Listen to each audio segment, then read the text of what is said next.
Olá pessoal, a graça e a paz do Senhor Jesus Cristo seja com você. Estamos aqui novamente para dar prosseguimento a essa série de vídeos tão interessante que fala sobre a evolução tecnológica e o fim dos tempos. No vídeo passado nós falamos que não há como pensar em escatologia, não há como estudar escatologia, sem a gente levar em conta o importantíssimo papel fundamental que a tecnologia exercerá no fim dos tempos. Então, se você não assistiu esse vídeo, eu sugiro a você que assista-o, que você volte lá, porque senão você não vai entender a sequência dos vídeos, ok?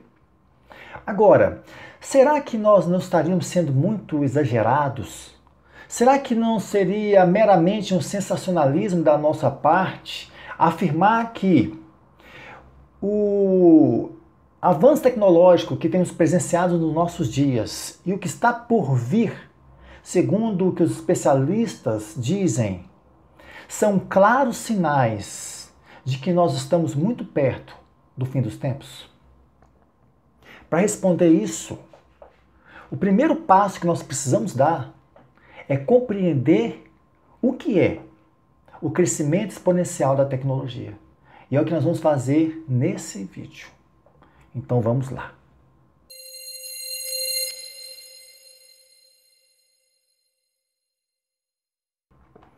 Você sabe o que é crescimento linear e o que é crescimento exponencial e qual a diferença entre eles? Vamos explicar então de uma forma bem simples. Crescimento linear é aquele que acontece por meio do processo repetitivo da adição de um mesmo valor ao montante existente. Já o crescimento exponencial é aquele que se dá por meio do processo repetitivo da multiplicação do montante existente por uma determinada constante. Então observe que a palavra-chave do crescimento linear é adição e a do crescimento exponencial é multiplicação.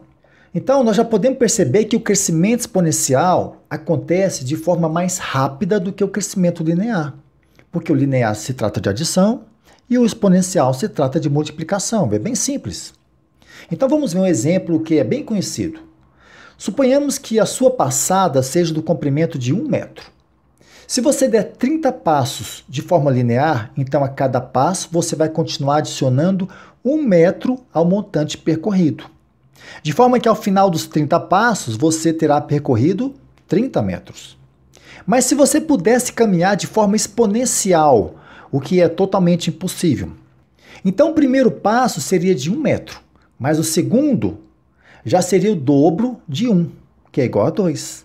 E o terceiro seria o dobro do segundo, que é igual a 4, e assim sucessivamente, sendo que o resultado seria esse que vocês estão vendo aí na tela, onde o 30º passo seria um impressionante salto capaz de percorrer 536.870.912 metros. Somando todos os 30 passos, você teria percorrido uma distância aproximada de 1.073.000 quilômetros, o que equivale a quase 27 voltas em torno da Terra. Então, repare que as duas progressões começam com o mesmo valor e têm o mesmo número de ciclos. Todavia, é muito nítido que a progressão exponencial, apesar de no início não expressar muita diferença da linear, mas depois de alguns poucos ciclos ela começa a disparar, de forma que a discrepância entre elas vai aumentando rapidamente. É por isso que o crescimento linear produz uma linha reta estável ao longo do tempo, enquanto o crescimento exponencial é representado por uma curva que logo dispara para cima, como você pode ver aí nesse gráfico. Então agora que nós já temos um certo conhecimento do poder multiplicador da função exponencial, vamos começar a falar do crescimento exponencial da tecnologia. Desde que o homem foi criado, ele sempre avançou em busca de novos conhecimentos, de novos métodos, de novas técnicas, de novos instrumentos que foram impactando o seu modo de viver.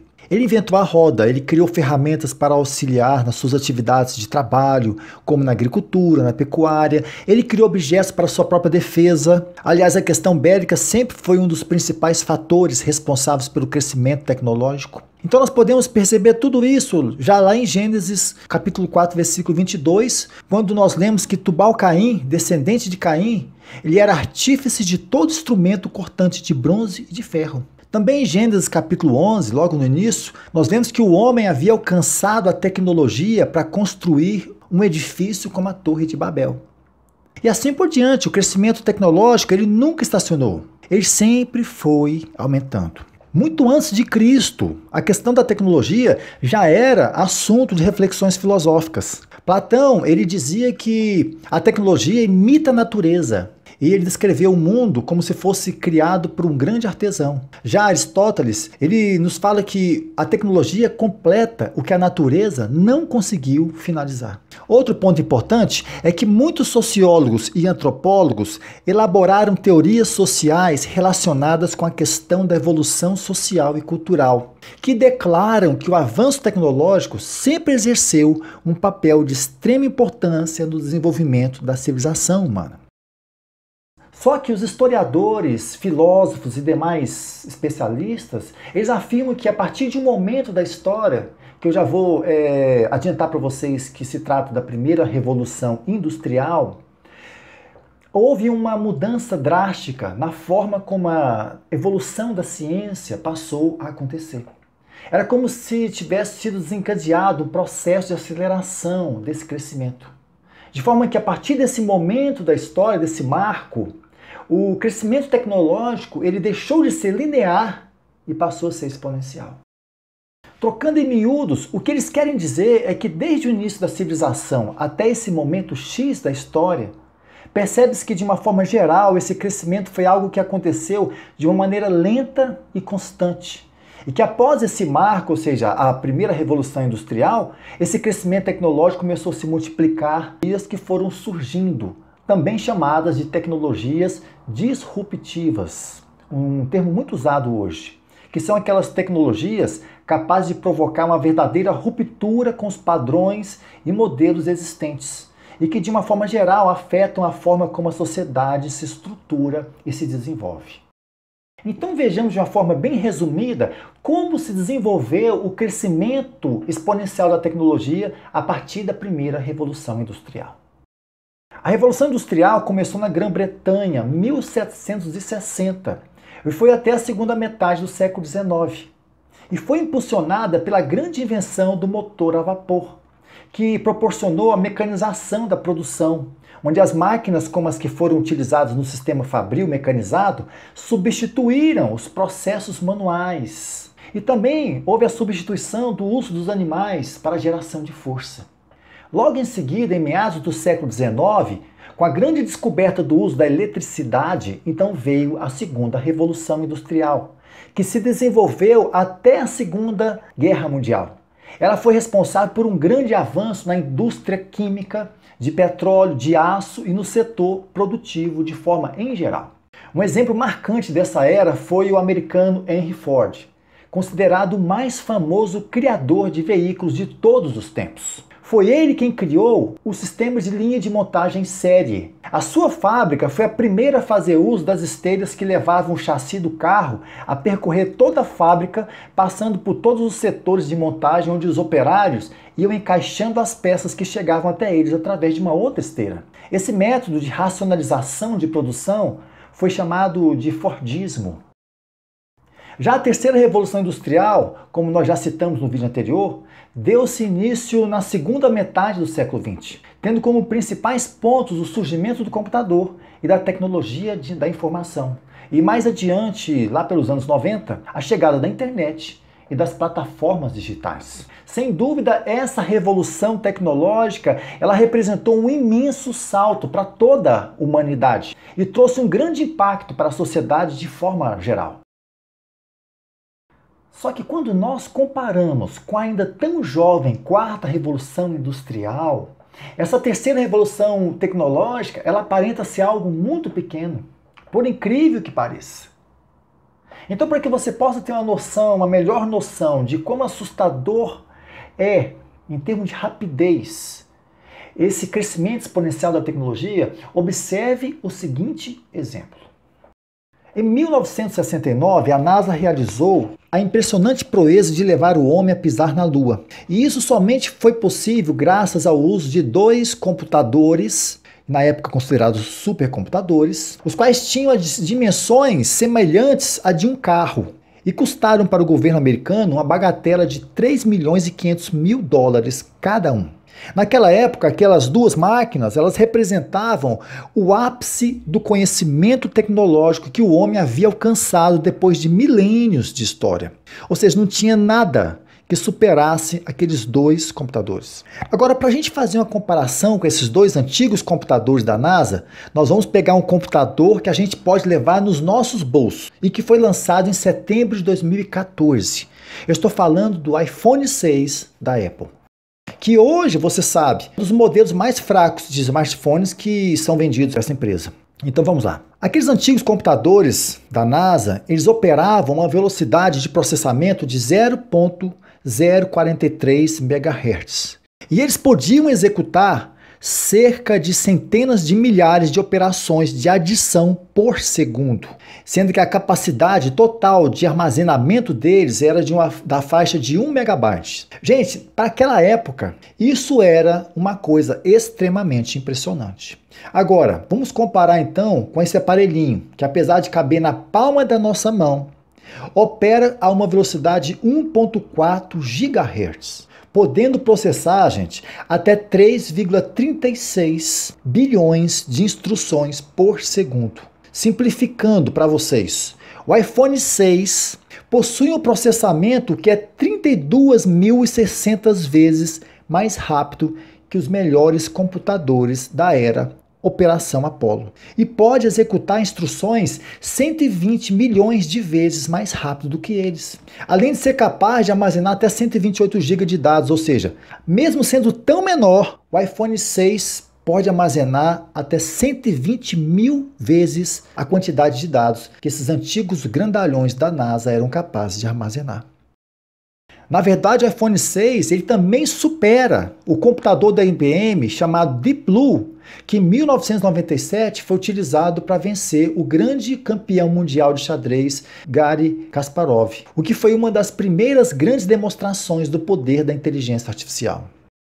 Agora, se essa comparação do iPhone 6 com os antigos computadores da NASA já é algo que chega a nos impressionar, tamanha velocidade que a tecnologia evoluiu nesse curto espaço de tempo, o que diria se a gente, em vez de usar o iPhone 6, tivéssemos usado o computador quântico D-Wave que a NASA utiliza hoje e que é centenas de milhões de vezes mais poderoso do que um computador comum dos nossos dias. Quando em 19 de abril de 1965, a revista Electronics publicou um artigo de Gordon Moore, cofundador da empresa Intel, a maior fabricante de chips semicondutores, onde ele dizia que até 1975, ou seja, depois de 10 anos, era possível prever que a quantidade de transistores em um chip iria duplicar a cada 2 anos pelo mesmo custo, o que tornou conhecido como a Lei de Moore. Muitos não acreditaram nele. Muitos o criticaram, mas quando chegou em 1975, esses céticos tiveram que reconhecer que Moore estava realmente certo. E a partir de 1975, a previsão de Moore teve que ser revisada, porque os transistores começaram a dobrar a cada 18 meses, não mais 24 meses. Algo que tem se repetido por mais de 50 anos, sem qualquer sinal que um dia vá parar. Então, quando nós analisamos todos os saltos de evolução que houve entre as revoluções industriais, nós percebemos nitidamente que esse crescimento foi aumentando de uma para outra. Por outro lado, o período de tempo entre as revoluções foi diminuindo. Então acompanhe esse raciocínio comigo aqui. Se a quarta revolução industrial, num período tão pequeno, já é algo considerado tão absurdamente maior, mais poderoso do que a terceira revolução industrial, então nós podemos dizer que a taxa de crescimento já se mostra bastante expressivo. Então, se a gente for representar graficamente a história do crescimento exponencial da tecnologia, desde a primeira revolução industrial, então a gente tinha que posicionar a quarta revolução industrial num ponto da curva exponencial muito próximo daquele momento onde a curva faz aquele movimento de disparada para cima. A questão é, aonde que essa evolução tecnológica está nos levando. Diante de tudo isso que nós dissemos nesse vídeo, creio que você já pode imaginar o crescimento exponencial da tecnologia como se fosse uma pequena bola de neve que, a partir da primeira revolução industrial, foi lançada para descer uma imensa montanha coberta de neve. E quanto mais ela vai rolando, mais neve ela vai absorvendo e mais rápido o seu volume vai se tornando maior. Agora eu pergunto para você, onde você acha que isso tudo vai parar? Será que essa montanha não tem um fim? Ou seja, será que a humanidade vai continuar nesse processo eternamente? Se você é alguém que crê naquilo que está escrito na Bíblia, então você sabe que esse processo, na forma como está sendo conduzido, terá de ser interrompido. Essa bola de neve, um dia, terá de parar, para dar lugar a algo infinitamente superior e que será desfrutado apenas por aqueles que forem achados em Cristo. Então, o próximo passo que nós precisamos dar agora é conhecer o que realmente consiste a quarta revolução industrial e aquilo que está por vir. Isso nos permitirá constatar duas coisas: que a nossa noção daquilo que está acontecendo hoje quanto ao desenvolvimento tecnológico ainda é muito pequena. E segundo, é que é muito provável que nós já estejamos vivendo o tempo em que essa bola de neve está muito próximo de atingir o seu limite. O tempo em que a humanidade está prestes a atingir um nível de conhecimento tecnológico que eu chamo de momento crítico tecnológico, cujas consequências e implicações estarão intimamente relacionadas com a questão do tempo do fim. E o nosso último e mais importante passo será voltar à Palavra de Deus, para que possamos ver o que a Bíblia nos diz sobre tudo isso. Que o Senhor te abençoe e até a próxima, se assim Ele nos permitir. Se você gostou desse vídeo, não se esqueça de dar o seu like e também se inscrever no nosso canal.